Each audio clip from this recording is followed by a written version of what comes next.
ছন্দে ছন্দে হিসাব বিজ্ঞান অর্জন করি প্রকৃত জ্ঞান।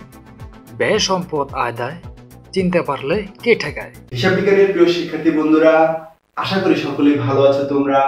হিসাব বিজ্ঞানের প্রকৃত বিশুদ্ধ জ্ঞানের জগতে আমি রিয়াজউদ্দিন তোমাদের সবাইকে জানাই সুস্বাগত। প্রিয় শিক্ষার্থী বন্ধুরা, তোমরা এই ক্লাসটি থেকে শিখতে পারবে স্থায়ী সম্পদ ও চলতি সম্পদ কি এবং এই সম্পদগুলো সম্পর্কে চিত্র, সংজ্ঞা, উদাহরণ ও তাদের তালিকার সমন্বয়ে প্রস্তুতকৃত অত্যন্ত গবেষণামূলক তথ্যবহুল একটি আলোচনা।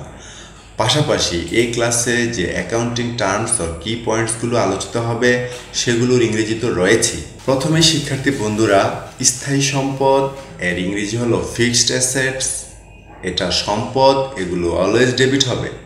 আর এর সংজ্ঞা হলো যে সকল সম্পদগুলো দীর্ঘদিন ব্যবহার করা হয় সে সকল সম্পদগুলোকে স্থায়ী সম্পদ বলে। উদাহরণস্বরূপ বলা যেতে পারে ভূমি, দালানকোঠা, যন্ত্রপাতি, কলকবজা, আসবাবপত্র, অফিস ইকুইপমেন্টস, ইজরা সম্পত্তি, সুনাম, রেলপথ পার্শ্ববর্তী স্থান, রেলওয়ে সাইডিং, সম্পত্তির উন্নয়ন, বিভিন্ন যানবাহন যেমন মোটর গাড়ি, ট্রাক, ভ্যান গাড়ি, patents, copyright, trade licence, trademark, service mark এবং ডিজাইন ইত্যাদি। পক্ষান্তরে শিক্ষার্থী বন্ধুরা, চলতি সম্পদ এর ইংরেজি হলো কারেন্ট অ্যাসেটস। এগুলোও সম্পদ, এগুলো অলওয়েজ ডেবিট হবে।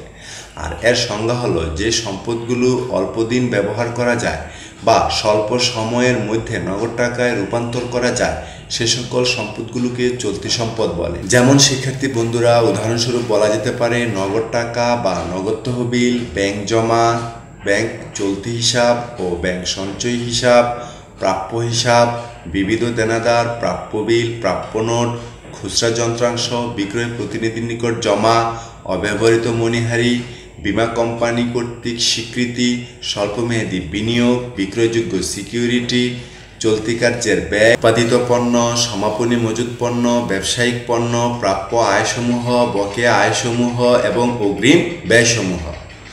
শিক্ষার্থী বন্ধুরা, এই স্থায়ী সম্পদ এবং চলতি সম্পদের আলোচনায় তোমাদের যে জিনিসটি মনে রাখতে হবে সেটা হলো যে সম্পদগুলো দীর্ঘদিন ব্যবহার করা যায় সেগুলো হবে স্থায়ী সম্পদ, অর্থাৎ দীর্ঘদিন কথাটি ইম্পর্টেন্ট। আর এখানে হলো অল্প দিন ব্যবহার করা যায়, অর্থাৎ অল্প দিন কথাটি ইম্পর্টেন্ট। এখন তোমাদের মনে প্রশ্ন জাগতে পারে যে স্যার, এই দীর্ঘদিন বলতে কতদিনকে বোঝায় এবং এই অল্প দিন বলতে কতদিনকে বোঝায়? তো চলো শিক্ষার্থী বন্ধুরা এটি একটু দেখি। তোমরা একটু মনে রাখবে, এই দীর্ঘদিন বলতে 1 বছরের অধিক সময়, অর্থাৎ হিসাবকালের অধিক সময়। এটা 2 বছর, 3 বছর, 4 বছর, 5 বছর বা তারও বেশি হতে পারে। আর অল্প দিন বলতে শিক্ষার্থী বন্ধুরা ওই 1 বছরের কম সময়কে বোঝায়। অর্থাৎ দীর্ঘদিন বলতে আমরা 1 বছরের অধিক সময়কে বুঝবো, আর স্বল্প দিন বা অল্প দিন বলতে আমরা 1 বছরের কম সময়কে বুঝবো। এটা 2 মাস হতে পারে, 3 মাস হতে পারে, 4 মাস হতে পারে, এমনকি 12 মাস হতে পারে, তবে 12 মাসের বেশি নয়।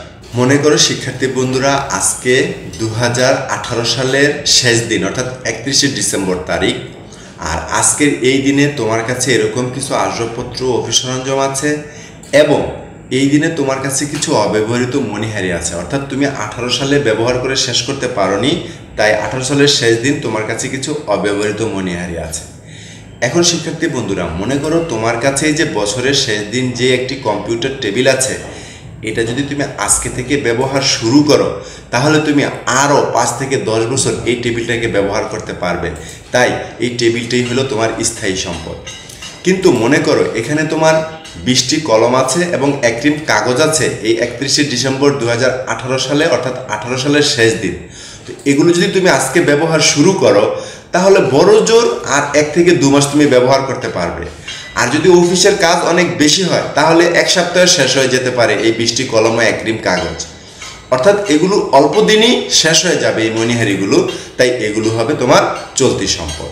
অর্থাৎ শিক্ষার্থী বন্ধুরা, এরকমই আসবাবপত্র এবং অফিস সরঞ্জামের মতো যে সম্পদগুলো তুমি দীর্ঘদিন ব্যবহার করতে পারবে সেগুলোই হবে স্থায়ী সম্পদ। আর যে সম্পদগুলো এরকম অব্যবহৃত মণিহারির মতো অল্প কিছুদিন ব্যবহার করলে শেষ হয়ে যাবে সেগুলো হবে চলতি সম্পদ। ধন্যবাদ প্রিয় শিক্ষার্থী বন্ধুরা, আশা করি তোমরা অত্যন্ত তথ্যবহুল ও বিশেষ কৌশল নির্ভর এবং বিস্তারিত ব্যাখ্যা বিশ্লেষণমূলক এই ক্লাসটি থেকে ব্যাপক উপকৃত হয়েছে। তাই পয়েন্ট অফ অ্যাকাউন্টিং এর পরবর্তী ক্লাসগুলো দেখার আমন্ত্রণ জানিয়ে তোমাদের সবার সুস্বাস্থ্য কামনা করে আজকের মতো এখানে বিদায়। আল্লাহ হাফেজ।